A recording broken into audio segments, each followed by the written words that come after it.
Hello, hello, hello, and welcome to another episode of the Uncovering Greatness podcast. My name is Suleiman Steele, and I am your co-host of the Uncovering Greatness podcast. And today I'm joined by the ever impressive Nicole Mitchell. Nicole, how are you doing?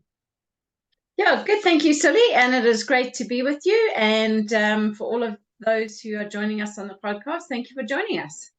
Great to be here.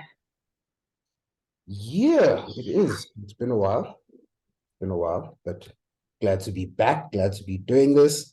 So something I've been really wanting to talk about to you is, especially now as the seasons change and it gets colder.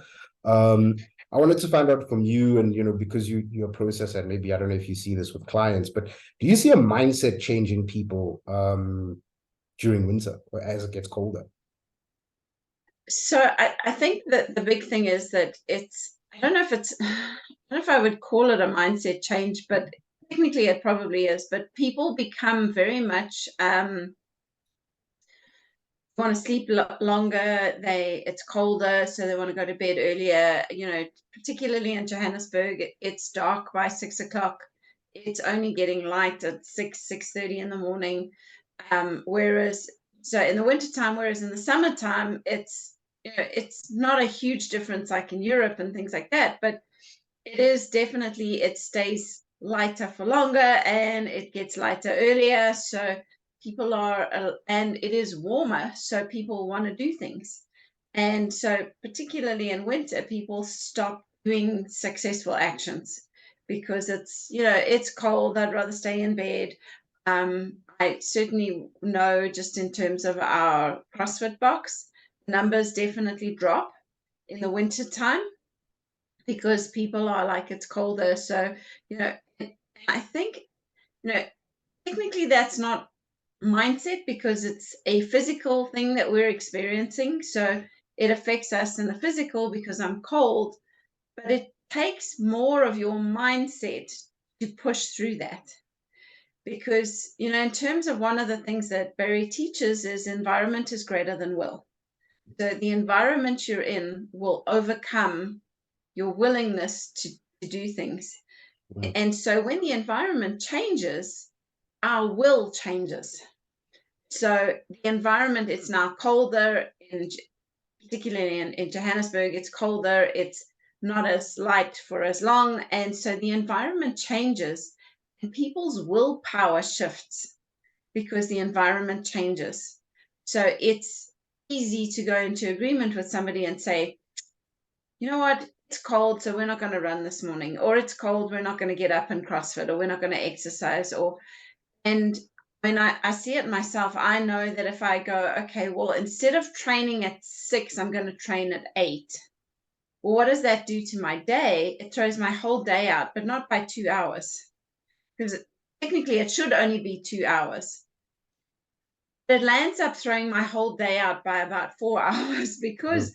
I'm that much slower. It's taking me longer. It's like suddenly it's 10 o'clock and I'm going, flip, where's my day gone? It's already 10 o'clock. I'm just starting.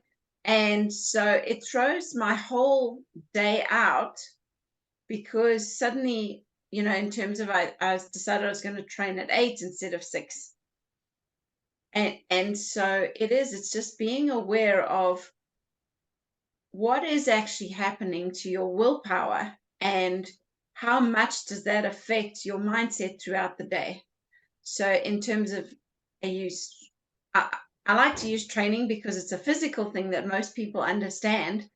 So if I go to training at 6 o'clock, I train for an hour from 6 to 7. I'm home, I'm up, I've had a shower, and I'm ready to start work between 8 and 8:30 and done whatever I needed to do. Whereas if I go to training and I go to training at 8, train for an hour, get home at 9, I'm not aware of how much time it's taking me because I'm not, and suddenly it's an hour and a half. Suddenly it's now sort of 10:30, ready to start my day. And suddenly it's 11 o'clock and I'm going, gee, it's lunchtime now. I need to, and it throws everything out. So it's important to understand that environment is greater than will. And it is normal for us to go into a phase where we're struggling to get up at 6 because the environment changed.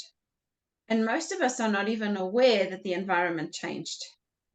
Mm. So we start to struggle. And suddenly we're going, I don't understand why it's so difficult for me. But the environment changed, so our willpower changes. So it's understanding that suddenly getting up at 6 is going to be a struggle. And this is where your mindset will grow the most. If you're struggling to get up at 6, but you continue, well, I say 5:30, because you've got to be at your training at 6. But if you continue to push through and do the habits that are successful, your mindset will become stronger and it will become easier for you to be more disciplined moving forward in the future. Why? Because you've grown. Mm. So it's so important to just be aware of that and then keep pushing through and keep doing the successful actions. And those habits that created success, keep doing them. Mm. Sure. So what you said there was actually spot on, and I think it's so something that now popped into my head. You said it earlier, now you just repeated it again. Could you just explain? Because I mean, I imagine it must be different for everybody, right? What are successful actions? Well, I suppose it depends on, are they the actions that getting you the results you want? So if I want to have no customers and have no business and successful actions for me are to sleep late, not worry about what I'm eating, not worry about how many phone calls I'm making. Those would be successful actions because what I'm trying to create is I don't really actually care what I create. And so I am creating successful actions because it's leading me to the result that I want. Well, I'll just go with the flow. And if I get customers, no problem. And I think a lot of people underestimate the power of those small, deliberate daily actions because those are what are going to give you the success that you want. So, if your success to you means being able to sleep in bed all day and not worry about whatever's happening, well, then keep doing whatever it is that you're not doing because those are the successful actions, if that makes sense. Yeah. So it's being aware of what is it that I want to create. So if I use the example of I want to be fit and healthy, well, what are the successful actions I need to take towards that goal? Well, I need to exercise every day. I need to eat correctly. I need to drink enough water. I need to get enough sleep. And, I need to, be aware of all of those things. So am I doing those successful actions to get that result? And am I using the environment to do that? So, for example, in the summertime, if I want to eat healthy, eating salads is really easy. It's hot. And a successful action is just to prep a whole lot of raw fruit and vegetables and stay healthy, for me to stay healthy. And, it's easy to whip up a salad, just put some lettuce and whatever else and raw fruit and veg, and that's great. Okay. The winter time, it's a lot harder for me to do that. Why? Because salads don't fulfill me. They don't, if that makes sense. They're not comfort food. And in the summertime they are, but in the wintertime they're not. Yeah. So in terms of I need to be aware, my environment changed, the temperature dropped. What successful actions am I going to do with food to keep maintaining that same health? Yeah. So in terms of that, am I going to do, in terms of, am I going to make a whole bunch of soups and be aware of, I'm going to do soups instead of salads? And what soups am I doing? And am I pre-planning it so that it gives me a sense of fulfillment? And from the point of view of exercise, it's easy for people to understand that because most people relate to that. Yeah. But now, if you transfer it into business, in terms of making calls, You know, in the summertime, it's a lot easier because why? It's warm outside. I can stand next to, you know, I don't need to go anywhere to make my calls.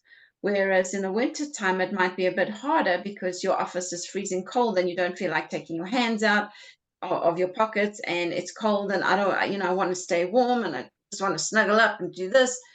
So it becomes a lot harder to make calls. Why? Because it's my fingers are cold. Mm.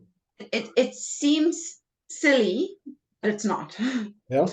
And that's where it's like, actually, what are you doing to create a space for you to make your phone calls? Well, are you going outside and standing in the sun? You know, have you created a safe space for you to do that? Are you putting on the heater and going, okay, I'm going to warm up my hands and then I'm going to make phone calls? Because it's little things like that, that, you know, having your hand on by the phone on your ear, some people, that will stop them because their fingers get cold and they'll be standing shivering and I don't want to make a phone call while I'm shivering. And they seemingly insignificant. But those actions, those small little actions,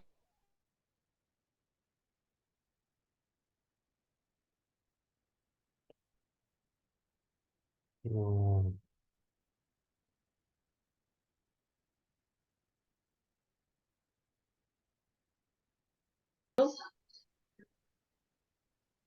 Sorry, you cut off there, but I paused, so it's fine.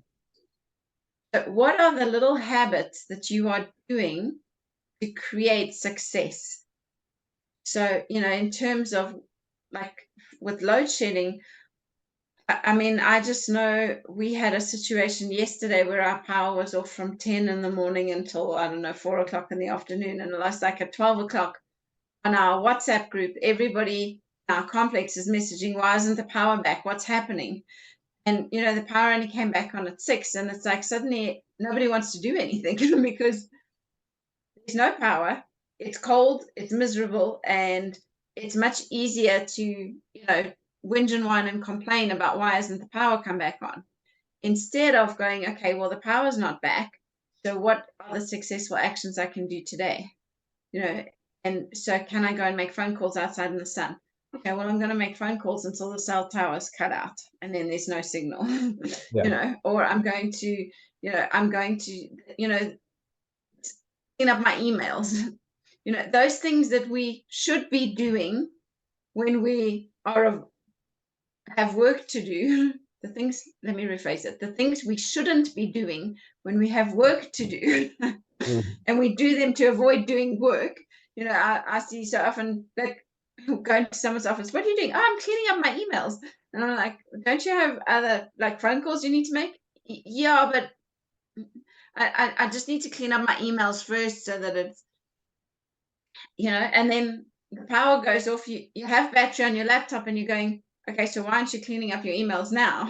Mm. Or why aren't you cleaning out the cupboard? Or, you know, there's so many things that we can do without power, but we use power as an excuse not to do things. Mm.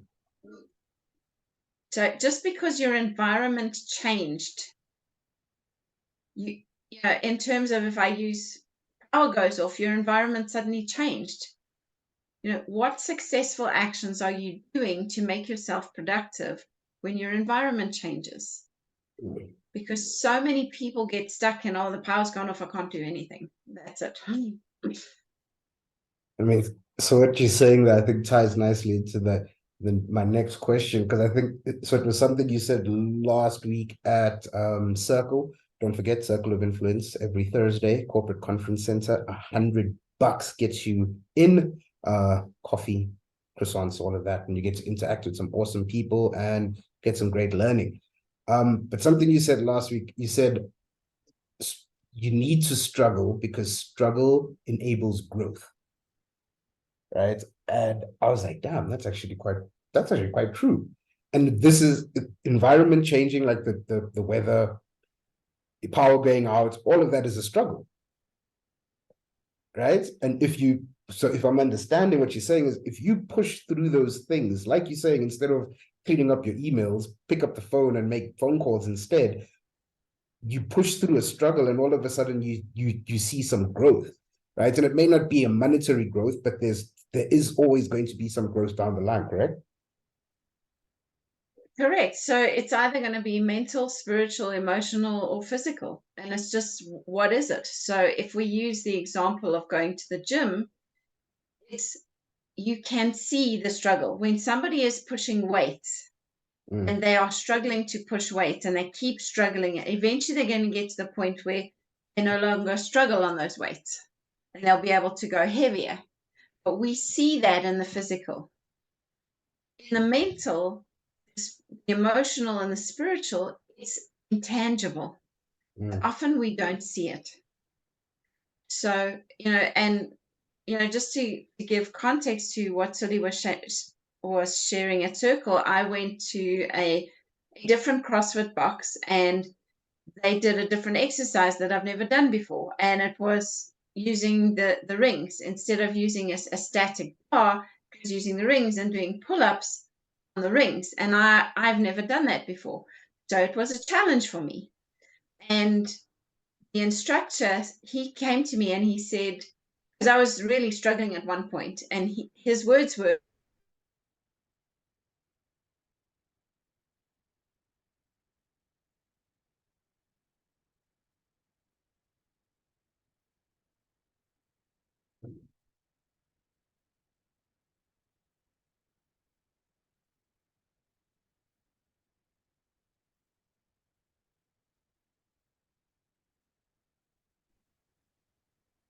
"You back?" Yeah.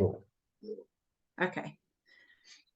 So You're I don't saying know how much you no cut. But you were saying that what the instructor had said to you when you were doing the pull-ups and the rings. Okay, so in terms of, I'm now in the rings and I'm doing pull-ups, and it was challenging because it's not done before. And he just said to me, sometimes struggling is good. And it is, in terms of, I look at that in the physical, in that instance, struggling is good because it was a workout. It's something I've never done before. It's going to take me to the next level. If it's something that I am never, ever going to be able to do, and I have no technique and I have nobody coaching me and I'm struggling, then it's not a good thing. I think so many business owners land up struggling. They do the same thing day in, day out. They have nobody coaching them. They have no one guiding them, showing them what they need to do. All they ever do is struggle with no intention as to where they are going or what the struggle is about. So, for example, me on the rings doing pull-ups, the intention is to finally upgrade that into a muscle up. And I'm very clear on where that needs to go. I know, and the instructor knows what I'm trying to achieve. So there, in that instance, struggling is good. Yeah. Because there's an outcome that we are working towards. Often we see it with business owners, like they struggle to get on the phone and they're, or maybe they don't struggle to get on the phone. Let's say they struggle to close people and they are making 200 phone calls and not closing a single person. That is a struggle. But they're not getting help as to find out why they're not closing people and what it is that they need to change. Often people are struggling and they're like, well, phoning people doesn't work. Instead of, what is it that I'm doing that I need to change? Because sometimes it may be one word that you say that is putting people off.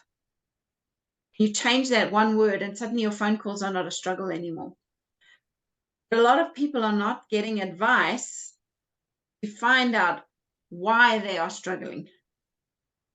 So it's important to understand that, yes, struggling allows you to grow, but you have to struggle with a goal and a purpose. Yeah. And an outcome. And you have to be able to be aware that you have somebody, a mentor or a coach, that's helping you understand why you're struggling.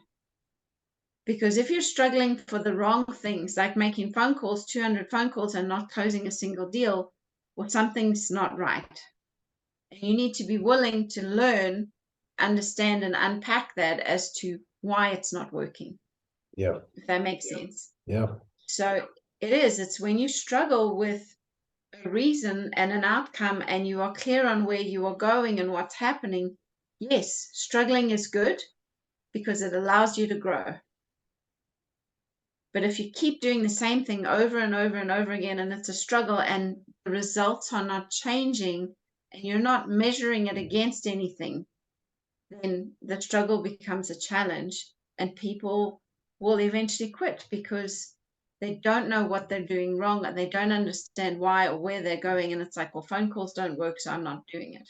Yeah. Also, so if you are struggling with your phone calls and closing people, we have the sales explosion coming up on the 4th and 5th of August. Probably the best place to learn how to close people.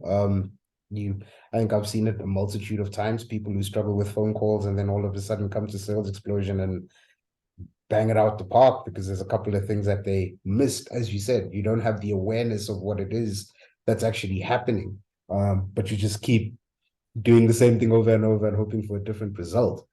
Would you say that that's why small business owners, entrepreneurs struggle, especially when they hire a salesperson? They're like, come in, you got to make sales because this person told them that they sales, right? They're good at sales and this is what they do. And they'd have this person for 3 months, which is like that period that you need to have somebody for. The person's not making sales.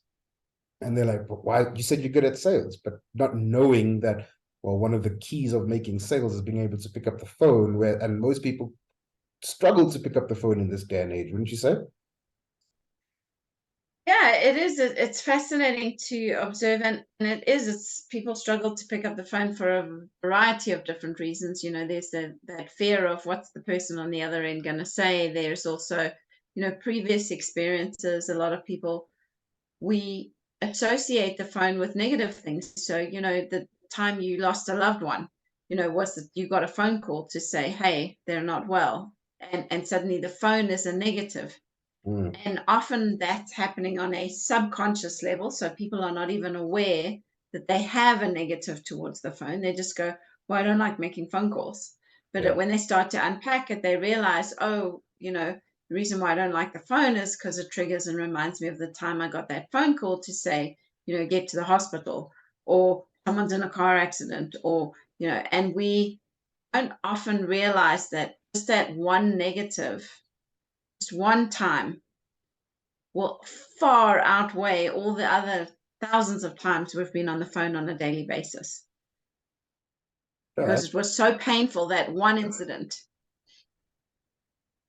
That's so crazy.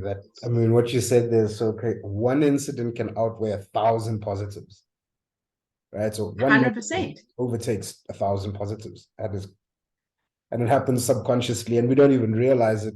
And it eventually, it sort of becomes like a norm, right? Like you're saying. So, for example, you got a phone call, loved one is sick in the hospital, and for you, then it's like you detach from the cell phone because it's like, this thing is bad and you don't even realize it, and you just kind of sit there going, nah, I don't do phone calls, I don't make phone calls.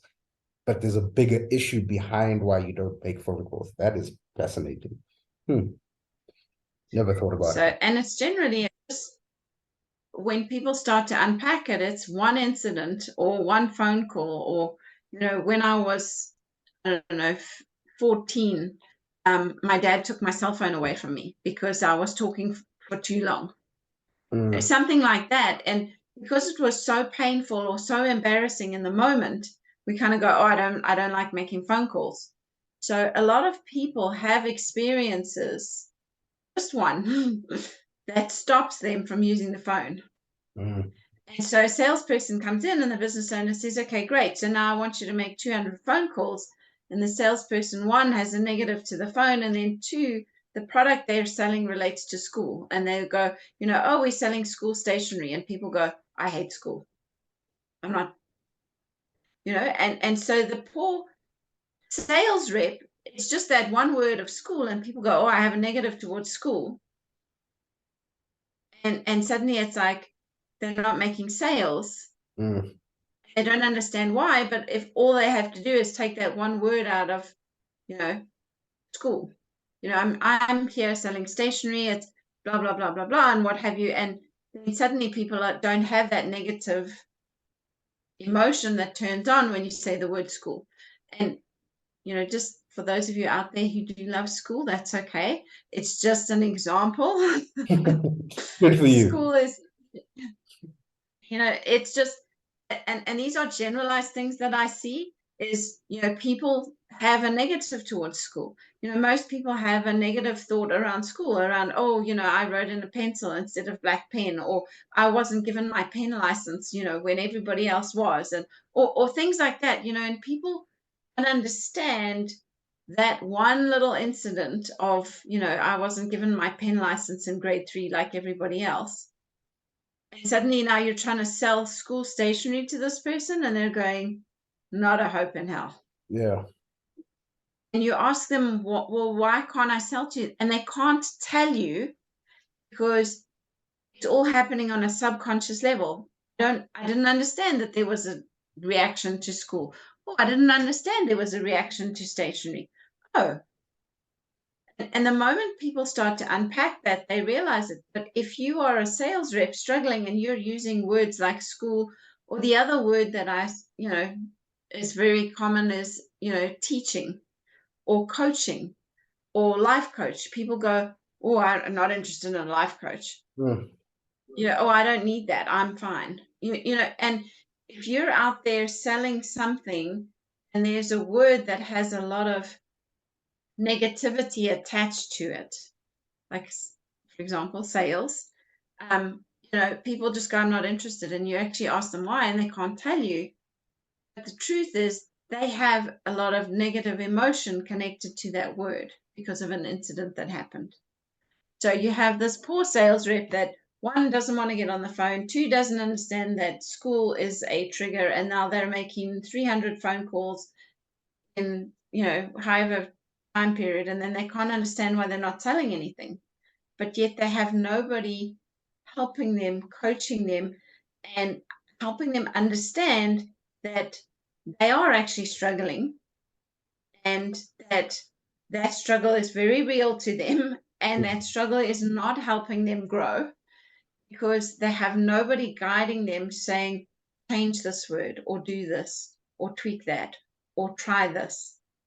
And so it becomes very challenging for small businesses because now suddenly the sales rep, and so it filters through because now that the business owners invested all this money in the sales rep, now the business is losing, and suddenly now the business starts to fail because there's nothing happening. And so people are really struggle, but it comes back to, what environment are you creating for your sales reps to call?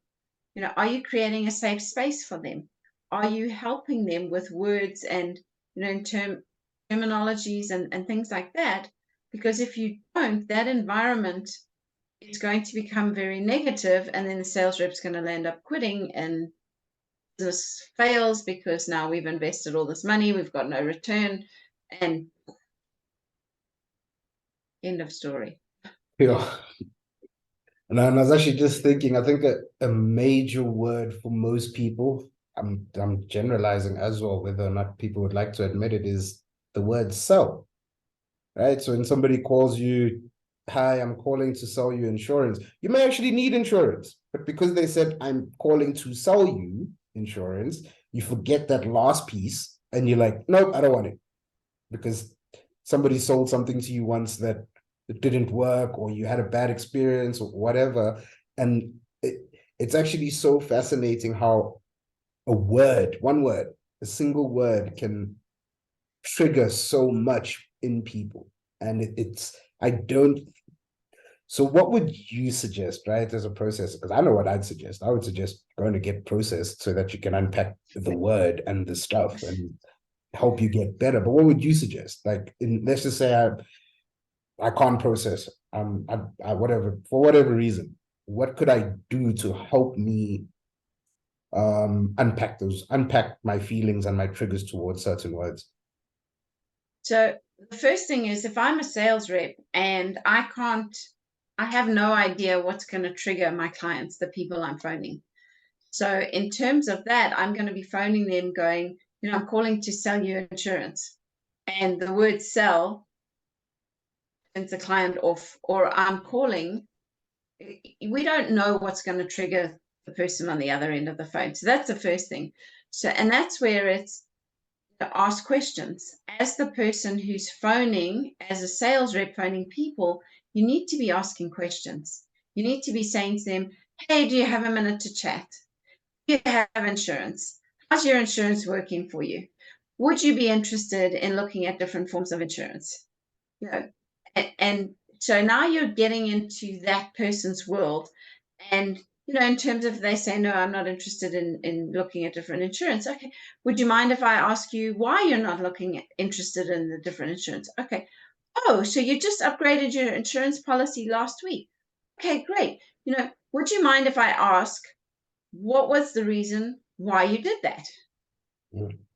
Now you're getting into their world and they're going to tell you, you know, all the stuff that's happening, as opposed to most people just go, oh, okay, thank you. You upgraded last week. Oh, okay, thank you. Bye. Mm. And you have no idea if they actually upgraded or not. And if that's just an objection to get you off the phone, you don't know. So you've got to get into their world and ask questions. And then the second thing is, if I'm struggling with a word, and I'm, you know, one, you've got to have awareness. Does the word sell trigger or remind me of anything? If somebody phones me up and says, I'm calling to sell your insurance, well, I've got to be asking myself, what is the trigger? Okay, is it insurance? Well, flip, you know, it just reminds me of when I was 20, and an insurance person sold me this insurance and they ripped me off. Well, that's why I don't like insurance. Oh, okay. Am I 20 now? No, I'm not. Is it the same person? Oh, no. So it's okay. Mm. You've got to be aware of what's actually happening and what mood does it create. So in terms of when it's you yourself, are you looking at your mood?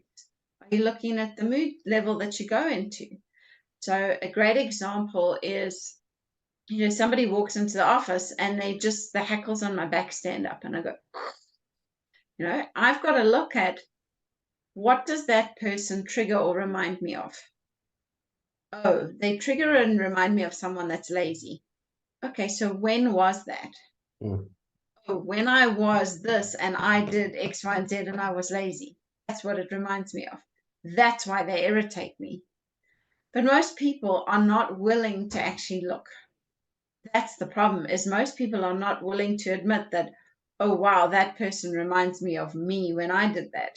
Yeah. Why? Because it's painful. It's not nice to admit that there was a time in my life where I was lazy and no good and didn't do shit, you know? So it is, it's just being aware that sometimes we're not going to like the answers to the questions we ask ourselves, which is what stops us from asking them. But, you know, if somebody's doing something and it irritates you, we'll go, well, when have I done that? Ugh, last week. Oh, so where in my life? Or what does it trigger or remind me of? Well, it reminds me of my dad used to do that, or my other boss used to do that, or, you know, whatever it is. But you've got to be willing to ask yourself the question. So whether it's somebody else or whether it's yourself, you've got to be willing to ask questions. And understand that sometimes for some people, questions are going to be a trigger. Yep. Some people don't like being asked questions. Why? Because the teacher grilled them at school and asked them a million questions and made them feel stupid by asking them questions. So that kind of person, you got to be aware, how could you help them? So it's just understanding that everybody's different, everybody's got different triggers, and there's different things that are going to work for different people. But you got to be willing to acknowledge that and then start to ask the question so that something different, you know, you get different results with different people. Hmm. Awesome stuff. Well, before I wrap it up and close this off, any final thoughts? Yeah, I think it is important to understand that environment is greater than will. So when your environment changes, things around you are going to change. Your willpower will change. So be aware. Yes, winter means our environment changes. Summer means our environment changes. Load shedding means our environment changes. And when that happens, what are the habits that you're putting in place to make sure that you stay on track and you stay positive? And are you willing to do those habits? So yeah, I really do hope that this has been helpful and that you can keep pushing through and understand that when the environment changes, yes, your willpower is going to change. Yeah, definitely. So for me, before I close off, just want to remind everybody we have Circle of Influence every Thursday, Corporate Conference Center, 9 a.m. to 10:30 to 11 a.m. Yeah, we have Nicole doing what she does here on the podcast, but in in a little bit more depth. We also have Barry who pops in when he's available to really help and assist business owners and entrepreneurs. We also have the cash flow game happening on the 23rd of June, 2023 at Corporate Conference Center. It is a Friday, so it's going to be a evening cash flow game, which are actually pretty cool sometimes. I mean, I remember when we used to do evening ones, are also always very cool. So that'll be from 6 to 9 p.m. at Corporate Conference Center in Edenvale. And we have this sales explosion coming up on the 4th and 5th of August. And we also have the Uncovering Greatness podcast, which will now be returning to you every week. So yeah, thank you, Nicole, for your time. Very much appreciated. Thank you so much for your teachings and your knowledge. I really enjoyed that. I thought it was really cool. Yeah, thank you very much. Thank you for joining us. And we'll see you guys next week. Thank you so much, Sully. Take care, everybody. Bye. Okay, bye.